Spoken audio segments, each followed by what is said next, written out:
Hello everybody and welcome back to my channel. If you're new here, my name is Gia. I'm a 26-year-old lady who lives in my mom's basement. Today I wanted to do a tier ranking of the first 39 books that I read in the first 6 months of the year. I have talked about them all extensively, but I felt like this was a more comedic take on talking about them for anybody who might be new to my content, or for anybody who doesn't watch like all of my reading vlogs and stuff. This might be a really good way to see my opinion on everything I've read so far this year in one place. So without further ado, let us introduce the tiers. Now, this is not an equivalent to a 1 to 5 star rating. This is based on vibes. This is based on my opinion. The first tier is would wipe my memory to experience again. This does not mean that they were 5-star reads. Some of them are. But these are books that I would like to relive again for the first time. Whether they were really good, whether they were just a good vibe. The next one is made several points. This is the ones that really made me think after I was done and made me reflect on the experience and go, you know, I really enjoyed my time in that book. The next one is Thin Ice. These are the books in which my enjoyment of them is on thin ice for one reason or another, in which I'm kind of like deciding on whether or not they made a point, or they go down to the next tier, which is choices. Choices tier is basically, you made choices in writing this book. And I think most of them were bad, but they were choices nonetheless. And the last tier is books I DNF'd or wished I did, because I did DNF a few books this year, and I think that it is still important to talk about them. And maybe in the future I might do a video dedicated to the books that I DNF'd, where I actually do attempt to finish reading them. These are the 39 books that I've read this year. And looking at all the covers all together, they all seem to look alike when they're all put together like this. Starting off with the first book that I read in this year, I think I might not just take them from the lineup. I may just like take a random book and like not look until I click on it. Just to start off with the first one, this would be Ninth House by Lee Bardugo. I really enjoyed this book. I listened to it on audio. I attempted to read it at first and I didn't really connect well with it. I think I had to start it over or something. I had to do something where I like basically started the book over for some reason in order to get the full experience, and I think it made several points. It's not one of those books where I got through it and I was like, I would literally like sever my left leg to, you know, relive this book again. It was still really good. I did like Hellbent more than Ninth House, but we'll get to that when we get there. The next book, let's see, let's click. And okay, Blood Promise by Rochelle Mead. This was the 4th book in Vampire Academy. This was also my least favorite of Vampire Academy because it made some choices. I in fact wrote a very long and detailed review back when I was actually doing that. Basically, I described the story as really clunky, and there was a lot of yikes connected to the book, specifically with the fact that, for the uninitiated, Blood Promise is the 4th book in Vampire Academy, and it takes place after the first arc of the story is completed with a massive battle at St. Vladimir's Academy, in which Dimitri is taken by Strigoi and he is forced to change against his will. Now Rose, knowing that this is the very last thing that Dimitri would have wanted, goes on a suicide quest, leaving school on her 18th birthday to go hunt him down across Russia. And she like spends some time with his family and meets people that he knows and grows really close to his family without really talking about what happened to him. And of course she finds him and is able to have an opportunity to kill him, but then she falters and he kidnaps her instead. The next couple chapters are not shy in alluding to the fact that Dimitri is assaulting Rose. This is not great. She eventually escapes, but the fact that this was done in a very long and drawn out way was very difficult to relive as somebody who is older. That and before then she was just running in circles around Russia and talking to people around campfires, and then she's kidnapped and assaulted. So I can't really say that this book was that great. I do think that there were some pacing issues, that's for sure. And it was the weakest book in the series, and I humbly agree with myself in saying that every 4th book in a series is usually the weakest point, because it is the first book in the second half of a series. So it is usually after some sort of big battle, and it is usually the weakest point of the series because everything starts over again. I don't know, that's just me. Maybe I need to do a video on that. Blood Promise made some choices, and I don't like those choices. Bone Weaver. This is hard because I really wanted to like this book. This is a fantastical take on the Russian Revolution, in which you have one of the characters being the Tsar and he's on the run, and you have the magical elites and the non-magical proletariat, and you have a proletariat revolution. There are crossovers with Slavic mythology where you have creatures that are connected to this mythology where they are prominent and around, and then there's elements of necromancy and the undead. And I really, really, really wanted to like this book, but I felt like it dragged so much. At the end, I was more excited for it to be over than anything, but I felt like the book only picked up at about 70%. The only thing the book did well was an exploration of queer relationships, and that's why the book is on thin ice, because as much as I really desperately wanted to enjoy the story, the only thing that I found redeemable at the end of it was the fact that it explored queer relationships and queer love. I found it to be wholesome and endearing and a good representation of queer relationships. But yes, for that reason, Bone Weaver is on thin ice because it's the only redeeming quality I found about it, unfortunately. Maybe if I reread it, I will feel differently. Fable. Okay, I really liked Fable. Some issues with the pacing, that's for sure.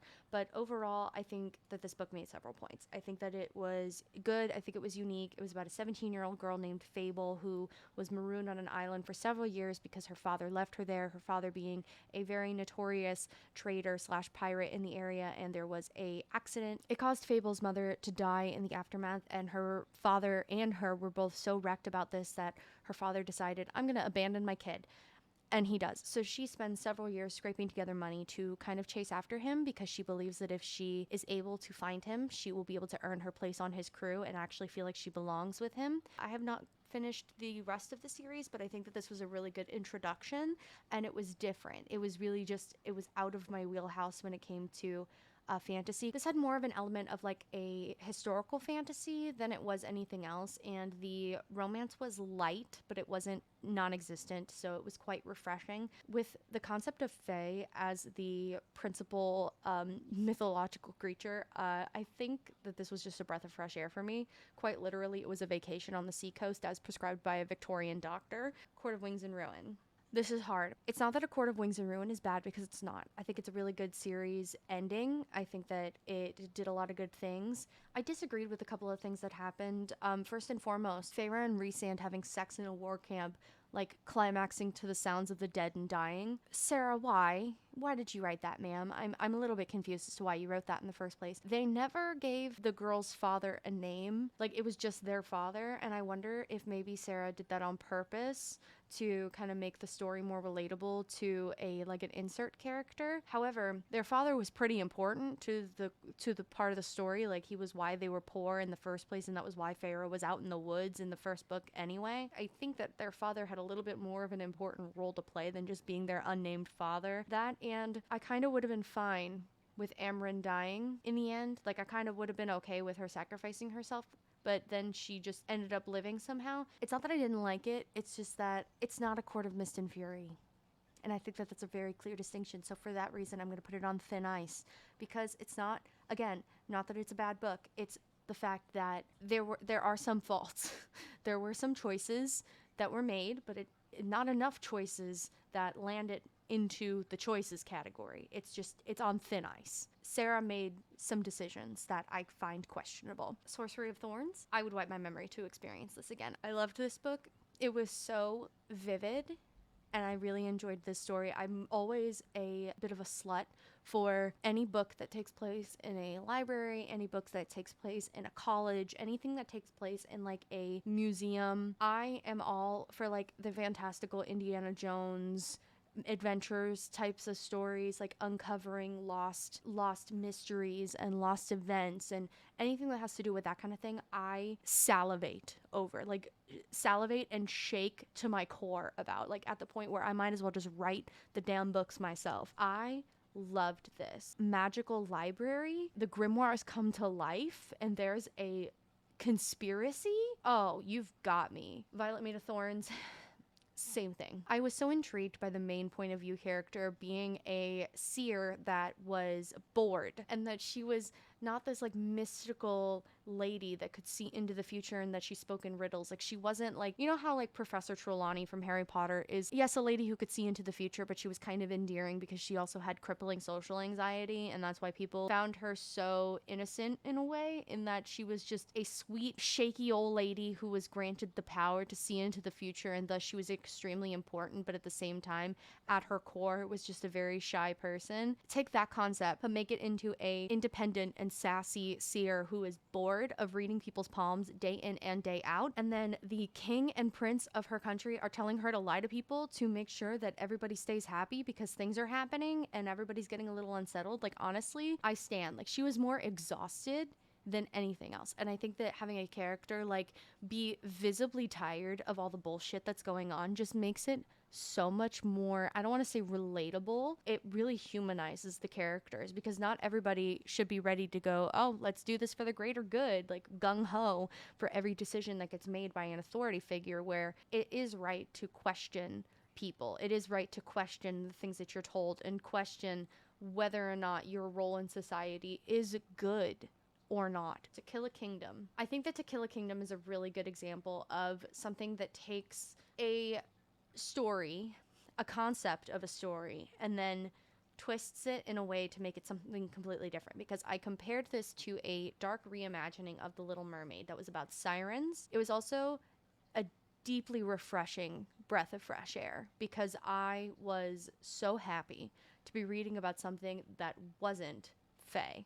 It's not that I would wipe my memory to experience this again, but I think that it made several points about being different. This book came out in like 2018 or 2019, and I have not seen a wave of books being about sirens, and I think that that is a clear disservice to YA in its entirety, because I'm not tired of fae as a concept because I haven't been in the booktube and book Twitter community long enough to have read enough books about it. Like, ask me again in 3 years if I'm tired of fae, but as of right now, I'm not tired of it. I'm just aware of how prevalent it is. I want to read it. I want to read these things, but these things have already been out. Like, I'm kind of late to the train, so I'm not experiencing them in real time as they're happening. And like every fae book that comes out, I'm not like the first person to get my hands on it. Like, these are things that are already out and published and discussed so that I can kind of get through the ones that are not so great and read the ones that people actually really swear by. So if anything, thank you for reading all the trash so I can read all of the treasures. Den of Vipers, I DNF'd this book at 18%. What in the Wattpad bullshit was this? Honest to God. Roxy was a not like other girls girl, and it was so clear from the moment that you met her, and I was like, oh, I do not like her. I like she's written in a way that you're supposed to like her, or at the very least you're supposed to relate to her, but I am not 14 anymore, therefore I found her extremely annoying. So I can understand why some people would like this book because it's dark and it's gritty, and having these books with multiple partners, a kind of like why choose situation. I understand why some people like that. I can understand why that kind of a story would be appealing in a more modern audience that is more open to those types of relationships, because people are more open to having those relationships in real life themselves. So I have no criticism to the fact that it is more of a why choose polyamorous situation. What I do have criticism for is the fact that it's bad, and I don't know why you guys let me read this book, because honestly this was a moment of self-destruction, and I was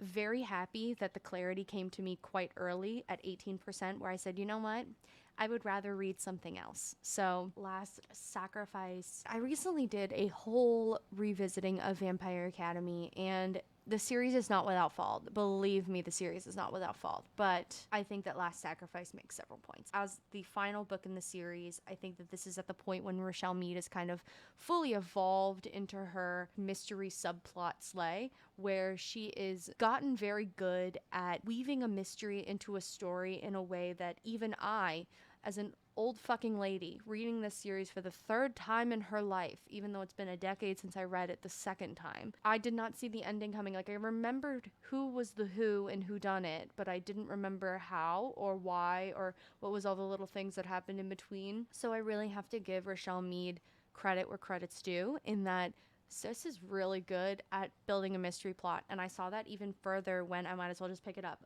Bloodlines was a good book. However, I had a lot of problems with Sydney as a protagonist because she was extremely judgmental and she skinny shamed, and it's just her internal monologue was not good for somebody who has a history of disordered eating. So I would place a heavy trigger warning on Bloodlines. I'm gonna put this book on thin ice because of the severity of how bad it is. Actually, I'm moving all of Vampire Academy to thin ice and below, because I love Vampire Academy. I really do. I first read it when I was in high school, 10 to 12 years ago. It was not discussed openly or acknowledged when somebody was in a relationship with somebody who was over the age of 18 when they weren't. Like, it was uncommon to do what Vampire Academy did. It had a heroine who was 17 when we met her and a hero who was 24. That was very different. But it's not uncommon to find books, even now, it drives me fucking batshit, where you have a heroine that's 17 and a hero that's 19. And there is an implication that the older hero is dangerous, and a lot of it has to do with not the fact that they're 2 years apart, but the fact that he's over 18 years old. I will openly admit that when I was young, when I was 14 to 16, even 17, this was not an openly discussed concept. It was kind of like waved over and not really discussed, of like, oh, he's just older than her. But now, as an older person looking back, it's major ick. It's giving major ick. Like, I just wish that, could they have been in a college? Could they have been a little bit older? Like, I just think about all of these stories where the heroine is so young and the hero is over the age of 18. Would it have changed the story dramatically if she was also over 18? And I don't think that that's the case. I think that people just have this kind of this habit of writing protagonists as 16 to 17 because it's supposed to be like the pivotal, like, teenage years of starting a revolution and changing everything for the good, and then you become an adult and everything is no longer whimsical and mystical. And I tried not to let it dull my appreciation for the books as somebody who loved and appreciated them when I was younger, because I found things that I enjoyed about them now as an older person, but I still can look at it and criticize it. That and Last Sacrifice had a lot of issues with the community that they spoke to, where they were like the Vampire Academy insert for a really restrictive religious community. I don't think that their inclusion was particularly necessary. So yeah, I made a mistake. Last Sacrifice deserves to be in thin ice. Next is Never Ever Getting Back Together. Would wipe my memory to experience this again. I loved it so much. I really need to read more queer romances. I can't say that this book was inspired by that moment on The Bachelor Vietnam where two women that were contestants on the show fell in love with each other and like admitted it on TV. I can't say that it is actually inspired by that, but it is eerily similar and honestly so cute.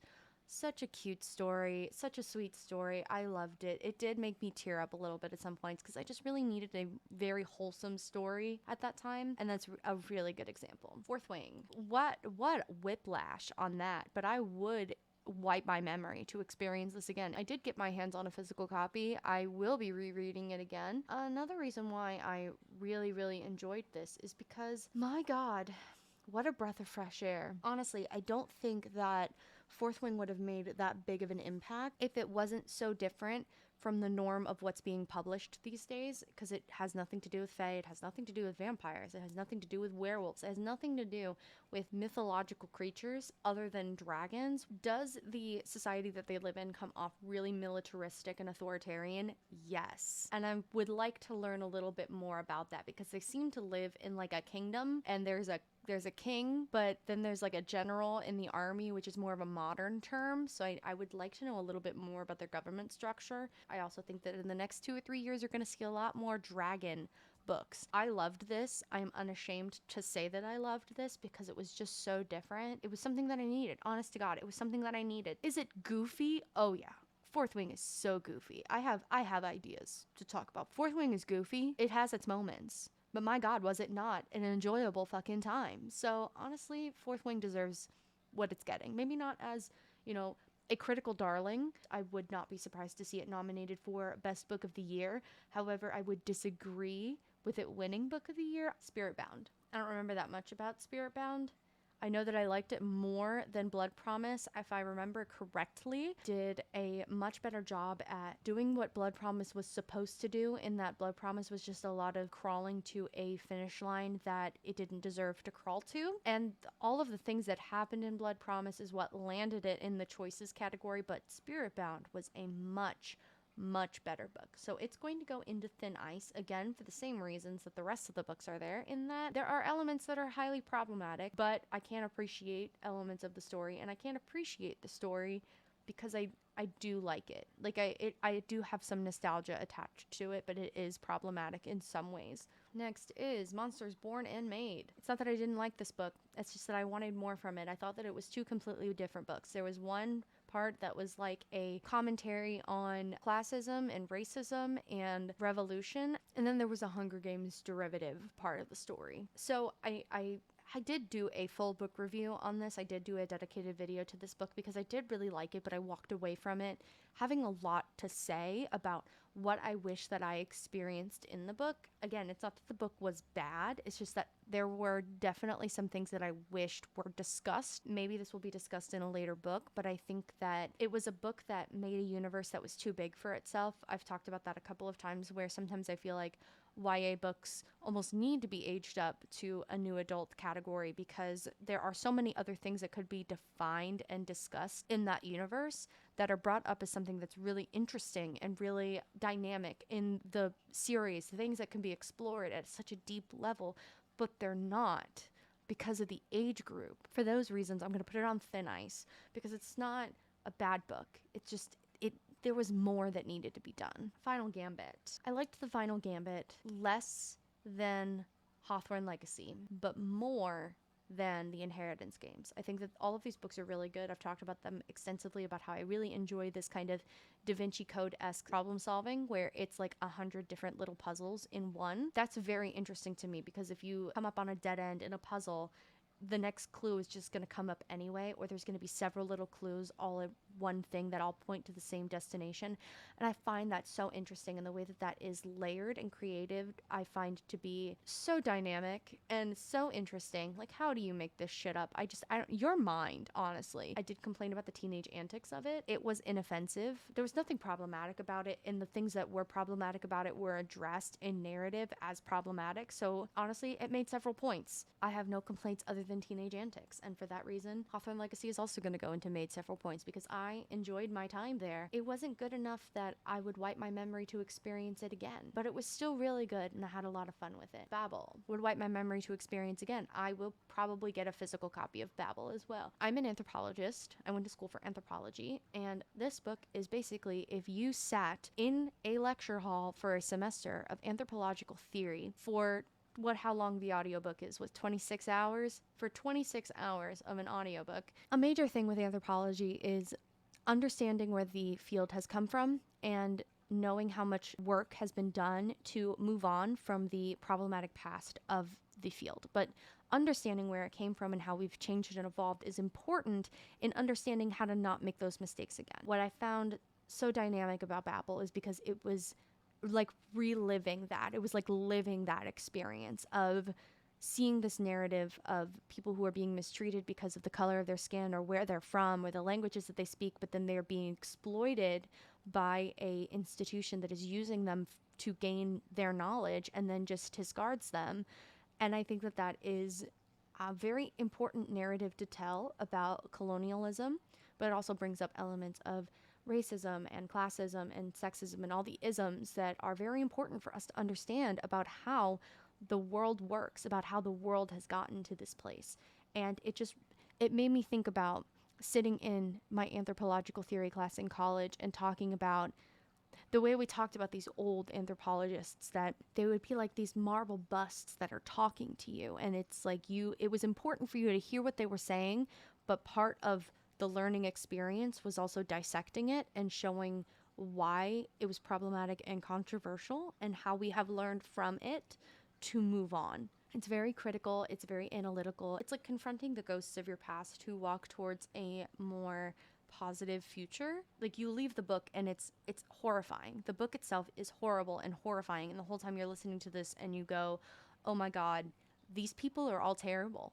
They're all terrible. What is it with these people? But then you realize it's a reflection of what the world is and what it was and how we got here. And that's when the light bulb turns on and you go, oh, this is how it's always been. This is the world. This is how it's always been. And I think that that is a very important conclusion to come to. If you read this book and don't learn something, you are getting the wrong lessons from it. If you read this book and you don't like it, you don't get it. There are things to be learned from Babel. I think that anybody would be able to learn something about the world and the history of it. That was so serious. So let's pick something oh so goofy. Red Queen. I'm putting this in books I DNF'd or wished I did. This is a weird one because I want to do a whole video on Red Queen. If you look very closely at all of the Goodreads reviews, you will not scroll past 2 or 3 without glaring accusations of plagiarism. I think that it's important to point out when something reminds you of something else in a way that sounds a little bit too familiar. Red Queen was a mistake. It was so fast for me to read. That's probably why I finished it, is because it was so short.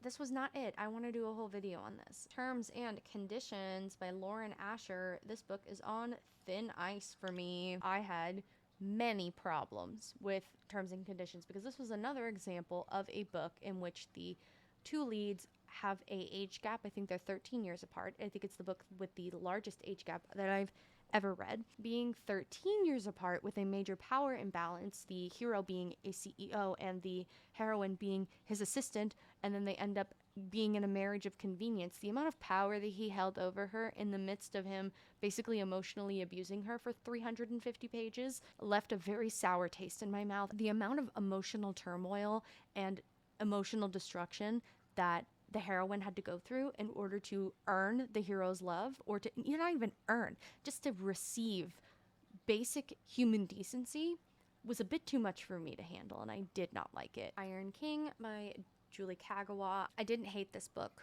It was just really bad.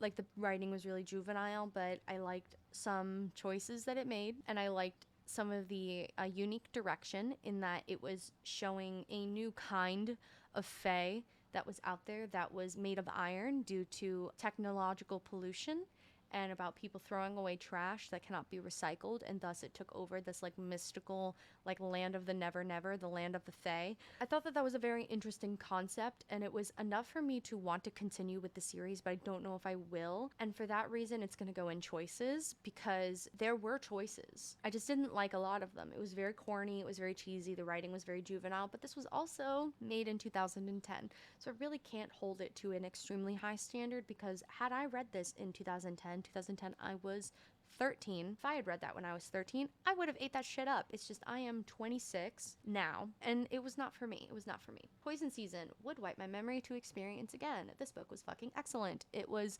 a mix of a descent into cult madness that I could imagine somebody watching the movie Midsummer would enjoy, but then it also had really, really deep implications about religious trauma and cult trauma and being raised in a very conservative and isolated environment. I think this was an excellent story that should be read by high schoolers. Yes, anyway, if I was an English teacher, I would have them read this book. Sisters of the Winter Wood. I did DNF this book. I also was not appreciating it as much as I should have been, because it was a story about two Orthodox Jewish sisters who lived in, I believe, Ukraine. There was a lot of allusions to a poem by, like an epic poem by Christina Rossetti called The Goblin Market, which was about a band of goblins that would convince someone to go with them after eating a mystified fruit or like a magical fruit of some sort. It's very fae, it's very mystical, and there's one sister who is enraptured by this concept of the boys who come to the market and give her fruit, and she dances at the bonfire all night with them. But then her other sister is very concerned about her other sister's well-being and goes, this is not safe for you, this is not good for you. I just wasn't appreciating the story at the time. I think that it is a very good story, and what I did read of it, I did enjoy it, but I was just in a time in my life where I had just lost my grandmother, and I was not appreciating the book for what it was, so I did put it down. I was just not in the headspace to read something that was more of a serious fantasy.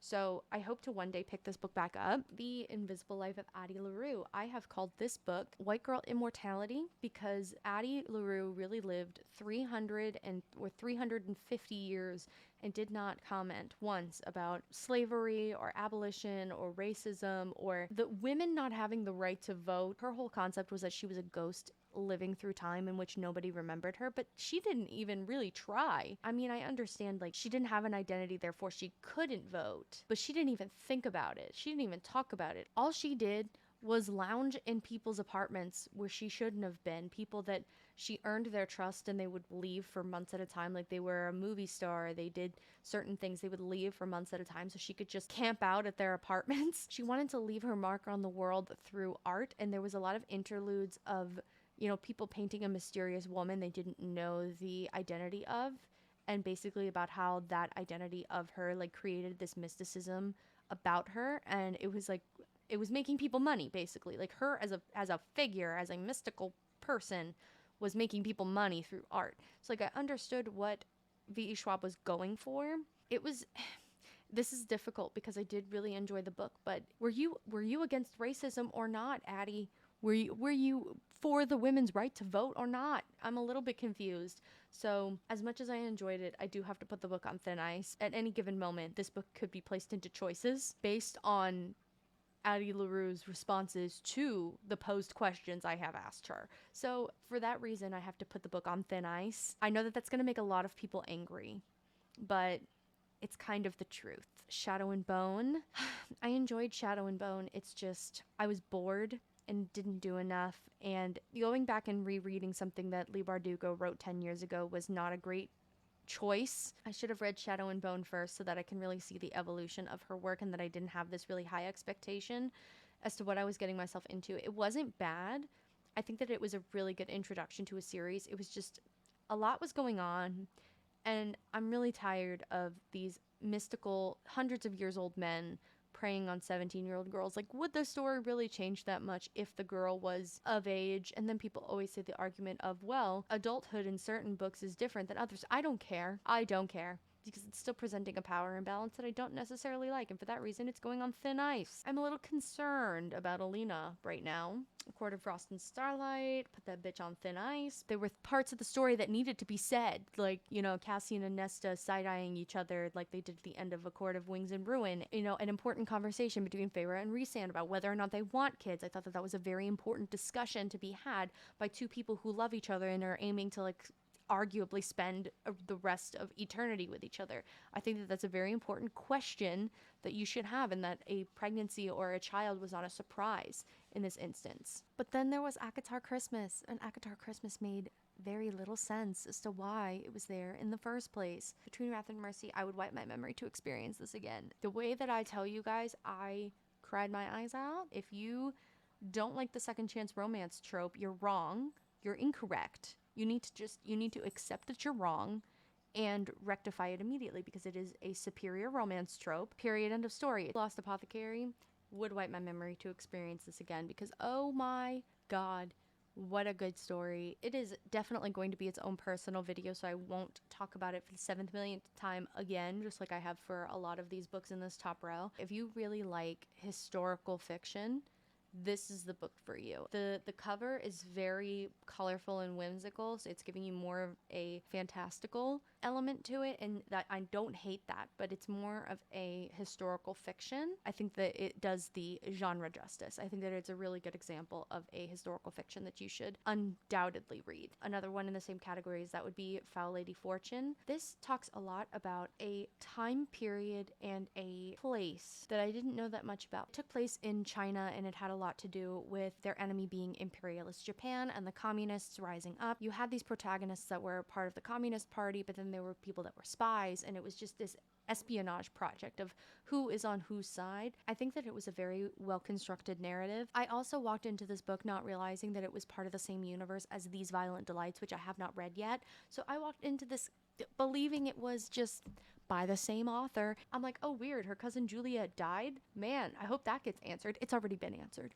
It's already been answered. So now I have to go back and read it again. But anyway, would wipe my memory to experience this again. Honestly, I would not be opposed to rereading this after I read These Violent Delights. To be completely honest with you, after I read that duology, I would not be opposed to revisiting this. The fine print goes in, made several points. I think that this was a very interesting take on Grumpy Sunshine, but I also really enjoyed it from the perspective of somebody who is a child of Disney. For those who may not know me, my parents met working at Disney. My grandmother worked for Disney for a really long time. So having the perspective of somebody who is forced to be the director of like the park, and then having an employee of the park who wants to make the park more imaginative and creative and just elevated, really just warmed my heart. I'm just so nostalgic and loving for the concept of Disney. I love the mechanics of theme park operations. I find the history of all of that very interesting. Like Defunctland, a Defunctland video drops and my entire schedule clears, like period. That's the way my life goes. I just found this to hit a very special spot in my heart. Next we have Final Offer. I would wipe my memory to experience this again because it made me cry. Once again, a second chance at a first love romance that told the story of somebody who desperately wants to be better, not just for the people in his life, but for himself, and who stumbles along the way and has faults and has things that hold him back from being the best version of himself, and somebody who just wants to be better, but is not perfect, and who wants to not only be a better version of himself, but a better person to everybody in his life and better to everyone. I think that that's a very clear distinction, is if you want to be a better version of yourself, does that also include being a better person to the people in your life, being a better partner, being a better parent? Like, does that translate to being better to the other people in your life other than your relationship with yourself? And I think that this was a very deep and emotional exploration of that as somebody is getting through the struggles of alcoholism and drug abuse. So Final Offer is amazing. It's probably the best book in the series, to be completely honest with you. I'm sorry, The Luminaries is going in choices because it was a choice to make this book YA when it should have been not YA, because there were so many things about this book that were interesting to me. Like the concept of monsters coming out of a mist in the forest and they just spawn mysteriously in the forest. You have this character who is, the smart person who has memorized all of the monsters that exist, what they eat and what they do and what the signs are and what they look like. You have this person that is so dedicated to understanding these monsters and wants to slay them, but then at the same time she's living in a world where her family is being pushed to the wayside and they can barely get by. I felt like it would have been a more impactful story if she was older, because she had an older brother that was struggling to find a job to support the family. But I think that even if she was in that position, that it would have made much more of a difference, because this is about a protagonist that's 16 years old. Honestly, you could have bumped this up to 19 and the story would have benefited from it. You could have had more horror elements, more scary times, more darkness, more grit, and it would have benefited from it. It's not that the book was bad, it's just that the universe and what was created for the book grew to be more than its intended audience. And I don't think that that is a bad criticism to make. I think that it's a constructive criticism to make. It is okay if the characters that you write grow outside of what that mold is. If you have to then make something new entirely, if you have to make it more mature in order to accommodate, I think that that's important to say. And I think that this book would have benefited from having older characters. Kingdom of the Wicked. This book was no sense, all vibes. That's the title of this book. This was so chaotic, but I respected it because it took place in Sicily. My mother's family is from Sicily, so I had a lot of respect for it, of like the vividness and the colorfulness of this Sicily that Carrie Maniscalco has written. You could see it in your head while you were reading the story, and for me that's a very important thing because I can't always imagine everything. If it's too abstract, I can't imagine anything that's happening. So for me to have that kind of an experience in a no sense, all vibes kind of story, I was just kind of there for it. I wouldn't say that this book is on thin ice because there were a lot of things that I liked about it. Of course, you still have like the immortal being going after the woman, but she is 19 or 20. I think she is older. She's on the line. She's like Feyre. Feyre was like 19 in the start of ACOTAR. If Carrie Maniscalco's writing was worse, I think that this book would be on thin ice, because I think that her talent of writing is really what elevated this. Because if it had less descriptive writing and less talking about what's going on around in the world around you, I think that it would be rated a lot lower, because it is not free from criticism. I did bring up the fact that it felt like things happened to the protagonist instead of her making things happen. That's very important too, is when the plot outgrows your character, that your character is no longer responsible for the inciting incidents or responsible for anything that happens in the plot. Like, things are happening and she is just your vessel that experiences all of these things, but it's not due to anything that she does or to any of her actions or her decisions. She's just kind of there. It almost feels like a reader insert at that point. No sense, all vibes, but if her writing had been worse, this book would be on thin ice. Maybe it's just because her writing clicks with me, but Carrie Maniscalco really elevated this book to the point where, even though it was goofy, it was still a lot of fun. I had to take a break for several hours to play World of Warcraft. Excuse me. I'm working. Picking up where we last left off, next is Hellbent.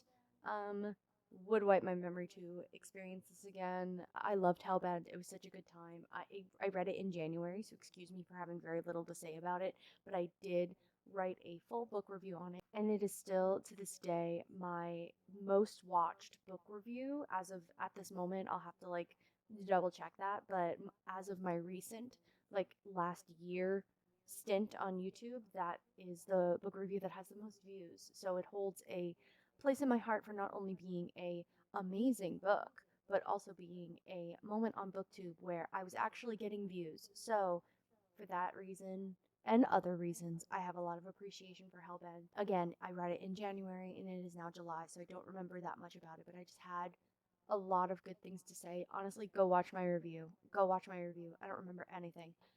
Next is the Atlas 6. I would wipe my memory to experience this book again. So good. My history with Olivia Blake is very layered and very long. I also need to do a video on her. Olivia Blake got her start in fan fiction, specifically in Draco and Hermione pairing fan fiction, and excellent, excellent writing. I love her. I have loved her for years. I remember like laying in bed in college. When you're in bed for so long, like the has a depression in it from where you've been laying in it for that long.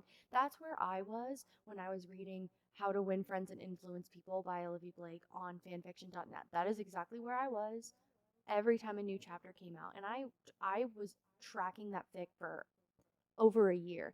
And it was after that fic finally ended that I took a really long extended break from fan fiction. So I haven't really like jumped back into it in a really long time because that just I was done. After How to Win Friends and Influence People, I just had to take a break. But I love the Atlas 6 because not only do I love Olivia Blake's writing, but I love the way that she writes characters that think they're the smartest person in the room.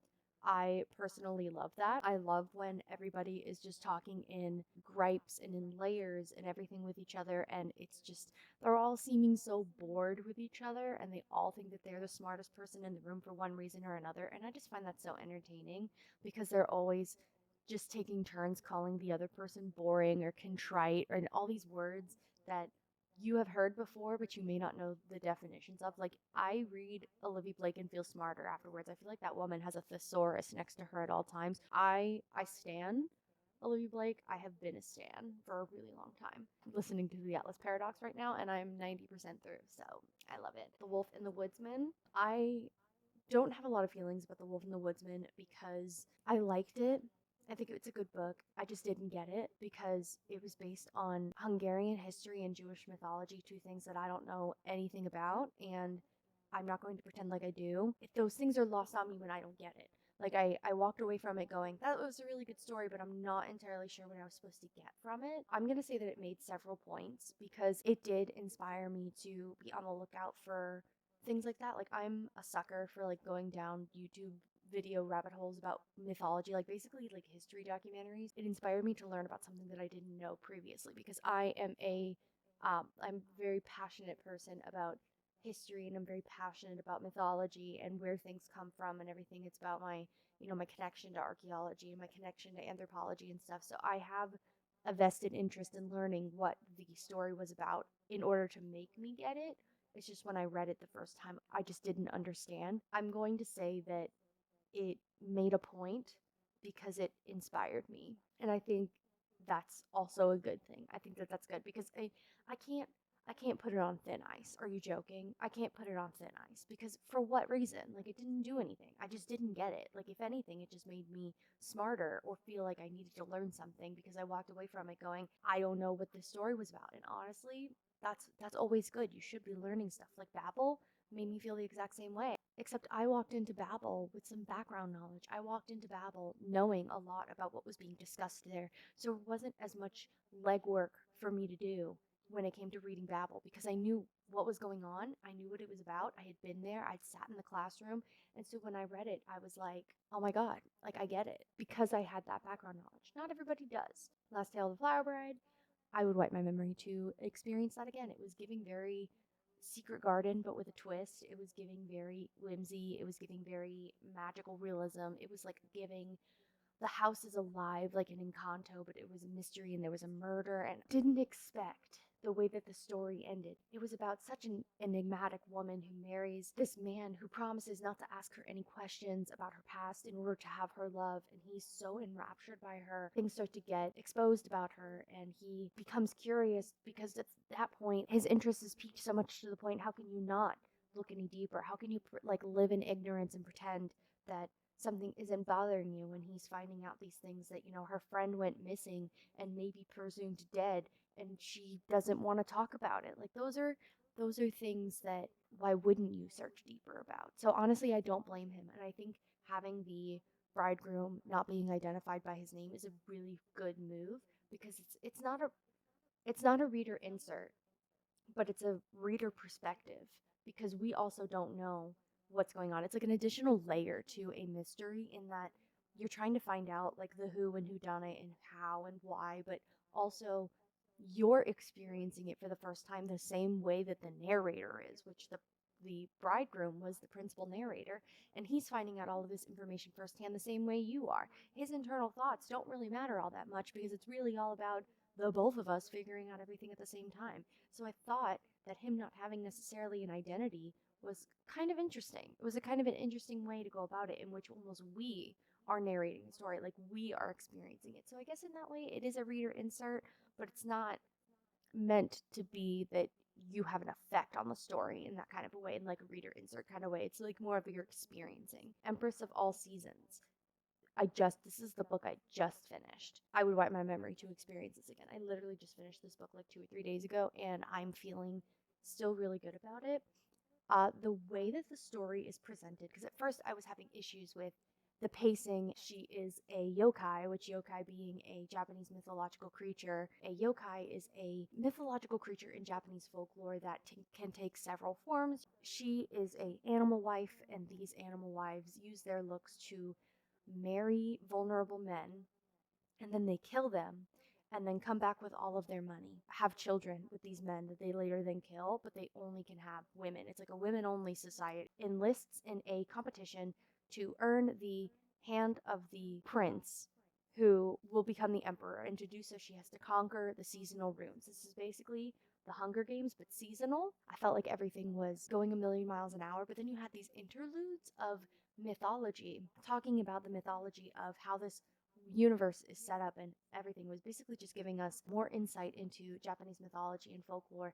So the story itself is this narrative vehicle that is writing a mythology about somebody who is actively becoming a figure in mythology. A story that gets passed through multiple hands, through oral history, and then gets written down in its barest form, and that is the story that you go with. And so when I looked back and I said, you know, these things were really vague, I don't know if I liked it, I'm like, it was done on purpose. Like, this book is being interpreted as spoken word. So, of course, you're not going to hear a lot of very specific details. Like, inner monologue is very clipped. Things are not said because not all of it is meant to be experienced in first person, because it's not being explained in first person.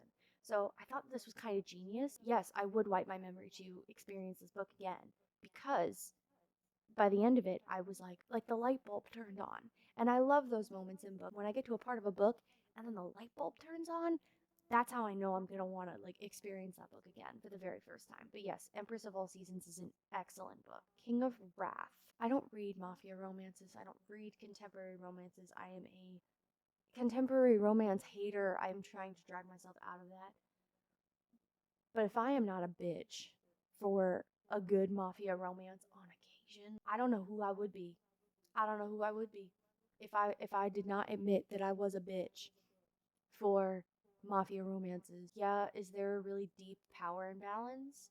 Usually, but I like this newer subgenre of mafia romance, because you either have the mafia romance in which there is a complete power imbalance, in which the usually hero is in charge and there's a lot of control. And some people really like that, some don't. Especially if it gets more into like a grittier sense, almost like a dark romance. Some people do like that. What I really like, and I think that it's like a subversion of several tropes at once, but what I really like is in romance, period. I really like the subversion of a hero who is brought to his knees by his heroine. And I really liked King of Wrath in this way. Because in the book, you have Dante who is fighting off blackmail from Vivian's father, Vivian, who he is now engaged to. He's fighting off this blackmail, but at the same time, he's like actively falling in love with her and he's weak for her. He does things for her, like he actively shows that he cares about her. And just this, not, I don't like the whole I can change him aspect of romance. I don't necessarily like that because sometimes people can't be fixed, don't want to be fixed, or too far gone to be fixed. I don't like that. What I do like is somebody who actively changes for somebody when they realize that changes need to be made or compromises need to be made. The love for this woman brings this man to his knees. It's like a subversion on like the dominant male toxic masculinity bullshit that we have been fed for the last like 15 years in romance fiction. Honestly, even before then. I just think it's a really nice take on a romance because it also humanizes the hero too, outside of him being like, a man who uses his muscles to solve all his problems. But then I also liked this because it was a romance in which the two teach each other something. And a lot of it had to do with Vivian trying to find her own identity outside of her parents and outside of her culture.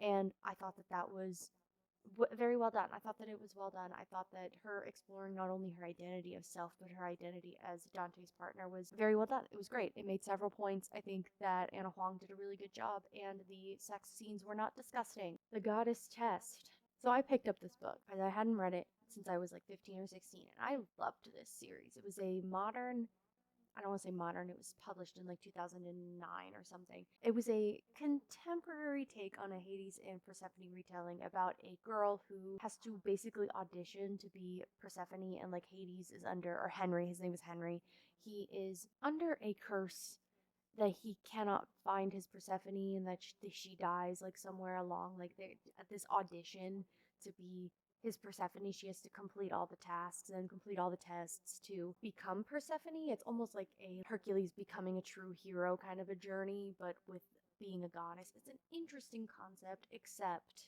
the writing is bad and the mythology is so backwards and bad and wrong. They all have like modern names, and the one that I cannot get past is okay, so Hades, Henry.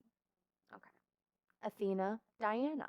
Zeus becomes Walter? Pause. I don't like that. And I had to put the book down because although I was reading, I read like 80 pages in 20 minutes, and I was sitting here like, I feel like I wasted 20 minutes. So I just put the book down. So I'm not going to continue doing that. I was going to do a video on it. Maybe I will, just to torture myself.